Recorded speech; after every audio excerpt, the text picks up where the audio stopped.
Olá, vamos a mais um caso do Vascular Insights. Hoje eu vou trazer o tratamento endovascular de uma complicação de um aneurisma de artéria ilíaca comum.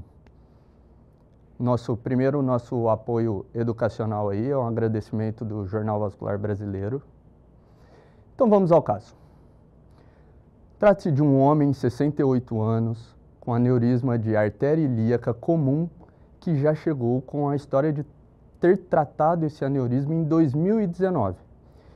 Esse paciente trouxe consigo uma tomografia e na tomografia a gente já vê a imagem desse estente dentro do aneurisma, ou seja, ele foi tratado com uma técnica de estentes em paralelo, porém o estente, como a gente pode ver aqui na imagem, migrou para dentro do aneurisma, não fazendo selamento, não fazendo o tratamento efetivo desse aneurisma.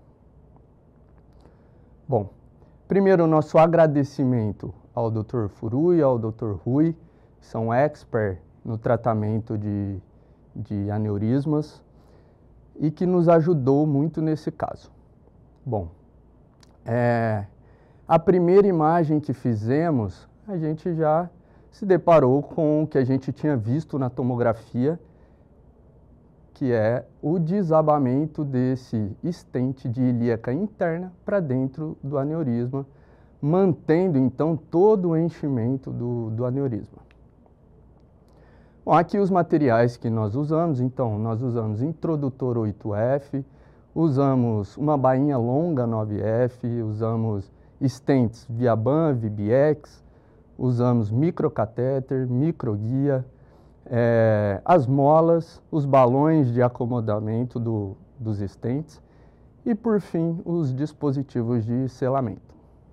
Nós fizemos acesso femoral bilateral, fizemos um acesso axilar à direita, por onde nós descemos uma bainha longa 9F e cateterizamos o estente da ilíaca interna que estava desabado dentro do aneurisma, né? Após essa cateterização, nós passamos um fio rígido, um amplatz, para dar suporte para a gente começar a liberação dos stents. Então, inicialmente, nós liberamos um Viaban até a bifurcação da aorta, refazendo a técnica em paralelo dos stents. Em seguida, nós colocamos um VBX na parte distal desse stent da ilíaca interna para fazer o selamento adequado desse stent. Depois, pelo acesso femoral à direita, nós subimos um microcatéter com as molas, fizemos a embolização do aneurisma. Pelo acesso femoral ainda, em seguida, nós liberamos um VBX na parte distal do stent que já tinha aqui, na ilíaca comum e na ilíaca externa, fazendo o selamento dessa ilíaca externa. Depois, por último, nós subimos um dry seal à esquerda e por esse dry seal nós liberamos um Viaban na ilíaca comum esquerda. Essa ilíaca comum não tinha uma doença aneurismática, porém foi necessário fazer esse kissing stent para evitar que os stents liberados à direita pudessem causar qualquer comprometimento do membro inferior esquerdo.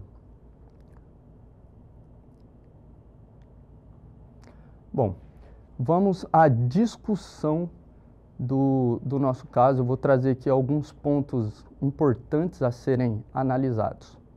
Bom, primeiro eu vou trazer o último trabalho, e talvez o trabalho mais importante atualmente, que é o consenso europeu sobre o tratamento de aneurismas.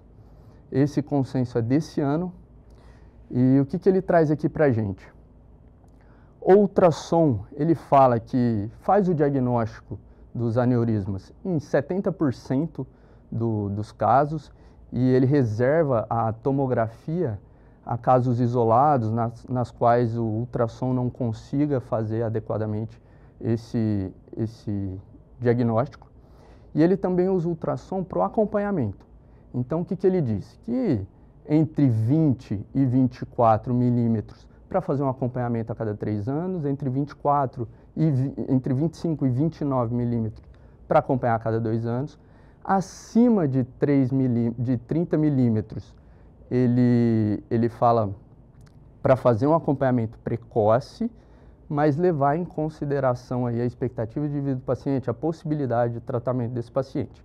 E o que ele deixa indiscutível aqui no caso é que os aneurismas devem ser tratados acima de 40 milímetros. E por que ele usa 40 milímetros?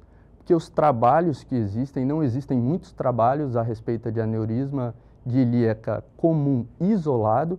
A gente sabe que a maior parte está associada aos aneurismas de aorta, mas acima de 40 milímetros ele indica tratar todos eletivamente, né?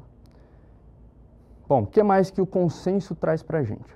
Em relação à técnica, ele fala para individualizar cada paciente. A gente sabe que existe a técnica aberta, a gente sabe que existem as técnicas endovasculares, sabemos que as técnicas endovasculares têm uma menor morbimortalidade, mas ele fala para individualizar de acordo com a lesão de cada paciente, de acordo com o aneurisma em si, o tamanho e posição do aneurisma.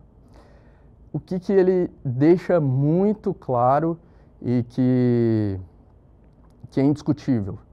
Tentar sempre que possível preservar a artéria ilíaca interna, né? Desde que a gente consiga, obviamente, fazer o tratamento desse aneurisma. Porém, a gente sabe que nem sempre a gente consegue fazer a preservação dessa artéria. Então, quando não for possível preservar a artéria, a gente deve fechar essa artéria o mais proximal possível para que a circulação colateral consiga manter a circulação ali da pelve. Bom, falando dos tipos de tratamento endovascular. Então, primeiro, nós temos as formas usando stents em paralelo. Aqui eu trago uma imagem com quase todas as formas de stents em paralelo. Aqui um trabalho do Dr. Armando Lobato, que é um brasileiro que descreveu essa técnica de sanduíche, na qual ele coloca uma endoprótese e depois desce dois stents em paralelo, mantendo a perviedade aqui da artéria ilíaca interna. Bom, a gente sabe que hoje em dia nós já temos bem estabelecido stents ramificados, stents dedicados ao tratamento exclusivo aí das artérias ilíacas. Porém, a gente sabe também que nem todo lugar a gente tem acesso a esse tipo de stent.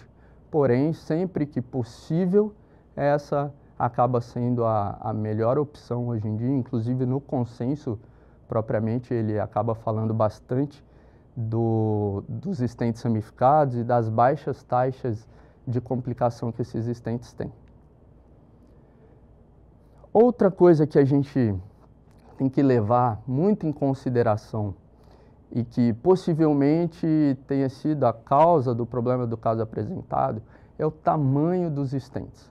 Sempre que a gente usa stents em paralelo, a gente tem que pensar que a gente tem que usar a área dos dois stents muito próxima à área do vaso. Se a gente pegar somente o tamanho do raio, a gente vai ter problema, porque não vai conseguir completar o vaso todo, né? No próprio canal tem um outro caso que a gente deixa muito claro como fazer isso, né? Nesse trabalho aqui ele explica muito bem, mas se a gente quiser ter detalhe, no caso 24 a gente vai deixar aqui na descrição do vídeo. No caso 24 tem explicando como a gente faz a medição desses stents. Muito obrigado.